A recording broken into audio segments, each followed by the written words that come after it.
just got my role play back from yesterday with Sean. You have a guy that's making at least 30 grand a month.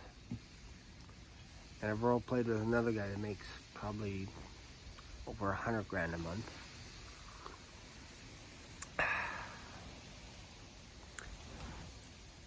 Bomb.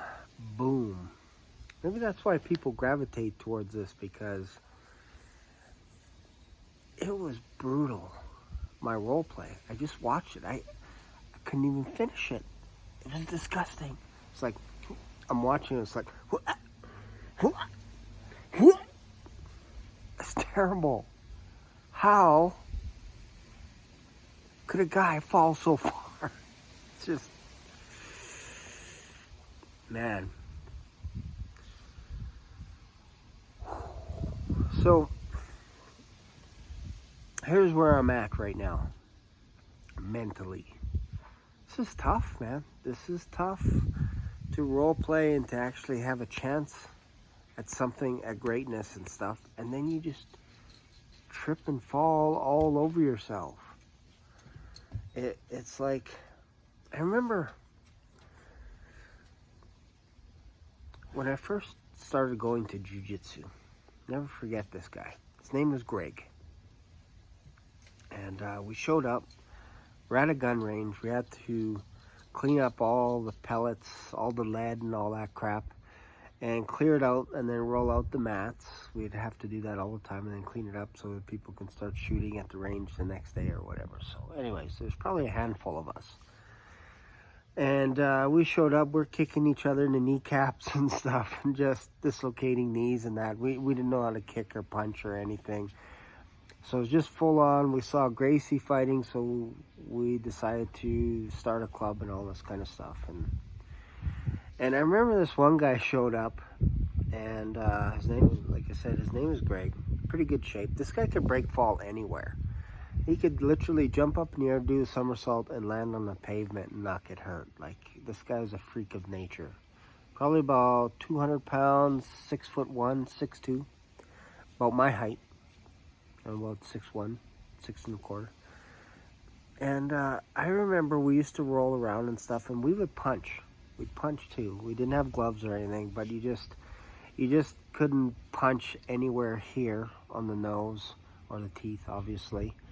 And you couldn't hit the nuts and all that kind of stuff. So, but you could hit the ribs and the kidneys and whatever stuff, right?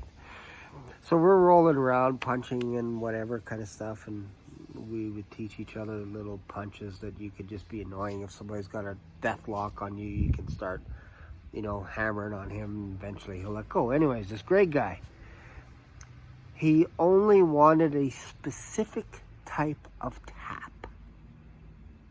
Specific. When I say specific, I mean, if somebody gets a chokehold on you and you go like this, that's not a good enough tap for Greg. Oh, no, it is not. It's not a good tap. A good tap for Greg is basically you're rummaging around, going, screaming, fuck you, piss off, and then you black out. That's a good tap for Greg. Because Greg was crazy. He would always bring a knife to the club, and he'd challenge people with knife fights. This is the guy I'm fighting. So, but he wanted to get you to that next level of where you're almost dying, but you're not quite there. So there are many times where I get choked out cold. Screaming bloody murder because my arm is bending in half like this, basically in a Kimura, where this wrist is behind me and it's up here waving, and I'm like, dear God, I give up. I quit. And he's like, that doesn't really feel like a strong enough tap. And I don't know, there are times where I just snapped and came unglued, and I would get out of a hold. And sometimes he would grab my hair and be punching in the kidneys and stuff and holding you by the hair and putting you in a chokehold and moving your head around like this. And I'm like, oh my God. And then sometimes I would get out of it. My point is, that's what it feels like right now when it comes to role plays with people that are better, highly skilled. It feels like I'm that guy that's caught in some kind of a hair grab, hair pull, because there's nothing you can do to get out of it. But then eventually, you do get better. Like, after a while, we got to tussle, and we would go hardcore on each other. I could take a little bit more of a punishment. He could take a little bit more and this kind of stuff. And he left the club after a while. I think he got kicked out or something. Because he was crazy. But anyways, we had newcomers coming.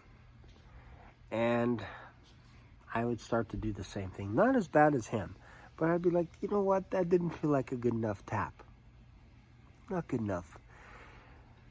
So that was kind of my legacy after a while. Is I'd punish people. I'd give them the claw on their stomach and make them squeal and squirm and all this stuff and have fun at their expense and stuff. But my whole point is, at the beginning of all this stuff, it feels like you're at the bottom of the barrel, squirming around, and you're in water and you're like, you can't breathe and all this kind of stuff. But I think right now, and hopefully I can watch this video back in 6 months from now, I think it should get better. I think it should get better. I don't think it can get any worse than some of the role plays that I've done. I honestly don't think I can go any further down. And some can say, well, you're being a little hard on yourself, but I also I try and come at it as constructively as possible. And I just felt during the role play that I was not listening to the person on the other side of the phone. That's the hard part, because I feel like in a real conversation, I consider myself like a pretty good listener. I can ask questions and all that kind of stuff, and actually feel the person's pain. But in this call, this role play, it was like I was just reading the script to get through the script, and I wasn't paying attention to all the signals that the guy was sending me, that he was stressed out about the job and different things that were just, I wasn't paying attention to those signals. And that bugs me, because it's almost like, forget the script. You have it, continue memorizing it, but it's almost like you have to focus really hard on having a conversation. That's difficult. That's difficult for guys, because we want to wait for the person to finish their sentence, and then we want to share all our information and just pour it out, dump it out. So yeah, crazy. I still love it, but it's an interesting discovery. You really discover who you are as a person when you role play with people that are highly advanced with inbound closing. I'm telling you, it's a whole nother world. And if I can master an eighth of what these guys know, sky's the limit. Honestly, sky's the limit. So I know I'm in a good place. It's just, it's hard being at the bottom when you're getting the shit kicked out of you. It's hard. But you know on the other end what the fruit is. So I'm willing to go through the pain, but I don't want to just keep doing the same thing over and over again, making the same mistakes. I want to get better. And I think it'll happen the more I practice, the more I role play, all this kind of stuff.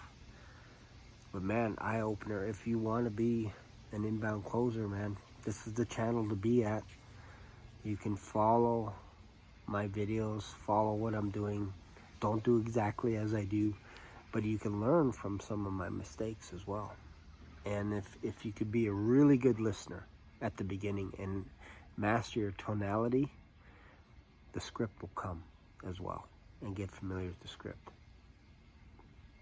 So those are kind of the three things I think are the most important. Tonality, man, that is so key. and just listening. Almost as though you actually care, heaven forbid. I should call this deep thoughts. Deep thoughts. Well, that's it for today. I hope you guys got something out of this. And I'll just chalk this up as another daily blog. See you in another video. Bye for now.